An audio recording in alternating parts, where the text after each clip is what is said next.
Okay, welcome back. We now have all our parts. The next thing we need to do is create our own assembly drawing to bring them all together. We've done one assembly here, which essentially is a sub-assembly. So we're going to create our own assembly drawing now. So we're going to click the plus and we're going to go create assembly and wait for it to load up. And we now need to bring in our parts. So we're going to the insert tool just here. And we're going to insert our base. And we're going to insert our front. So left click to insert. I'm going to not complicate things, just do two parts to start with. Click my tick to confirm. The next thing I need to do is do what we call a planar mate. I can left click and I can move the parts wherever I want, but it's not going to get it accurate in place, and it's not going to lock them in place. So the next thing we need to do is use this tool here called the planar mate, and it moves sort of planes together. So what I want to do is simply select that plane there and that plane there. And when you select it, it goes yellow.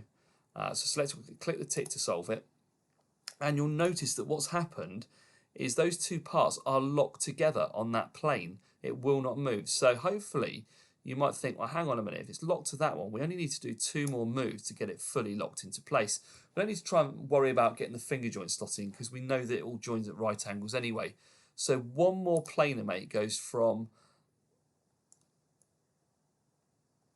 let's go from, I need to select this face here and it's struggling to, let's just select this face here and this face here. Click the tick to solve, and that's in place. The final thing we need to do is then lock that plane and that plane together. So I'm going, as we're in the planar mate move, it's just going to let me carry on until I tell it I don't want to do any more planar mates. So I'm going to select that face there, left click to select, and this end plane here. It goes a bit funny, but click the tick to solve it, and you'll notice that it's locked all that together. Now I don't want to do any more planar mates, so I'm going to click the cross to cancel it, and I've got three very clean planar mates there. And if I select a part now, it won't let me do anything to it. So the next thing I want to do is bring in another part. So I'm going to bring in come on, Mr. Aston, there we are, bring in the back. And I'm going to bring that in place, click the tick. And I want to now planar mate, and I want to join that face. I selected an edge. So let's just start again. I want to select that plane, it's gone yellow. You know it, you selected it when it goes yellow, and that plane there. Click the tick to solve it, and you notice it's locked that in place. Still in planar mate mode, so let's crack on with this.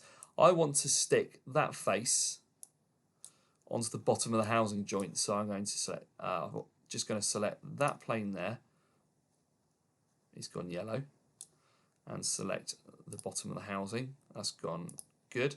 Click the tick to confirm. Now it looks perfect, but in reality, if I drag that now, I can move it around. I can't move it side to side. I can only move it across the front of it. So one more move. So I'm just going to lock it in place. Still in planar mate mode, so let's keep going.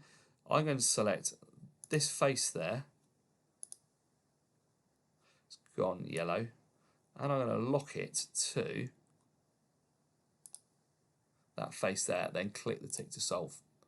And you'll notice it's locked that in place. So I'm going to leave that there for you to try and complete that. So have a go, and well done.